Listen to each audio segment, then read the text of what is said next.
Go. Magandang hapon po, Ginong Sapuay.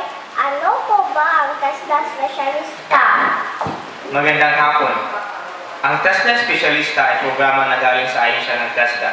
Ito ay suportado ng Department of Labor and Employment na ang layunin na matulungan ang mga kabataan na mga graduates ng technical vocational courses na mabigyan ng mga libreng tools at uniform para magamit nila sa kanilang paghahanap ng trabaho. Ano po ba ang kanilang mga qualification para makasali dito? Para maging TESDA Specialista, dapat na ang estudyante ay nakatapos ng training sa technical vocational courses at nakapasa sa national certification base sa kanilang kwalifikasyon. Ano po ba ang trabaho ng isang TESDA Specialista? Depende iyan sa kanilang kwalifikasyon. Kung ang specialty ng isang estudyante ay sa electronics, ay dapat siya maghanap ng trabaho na inline sa kanyang kwalifikasyon.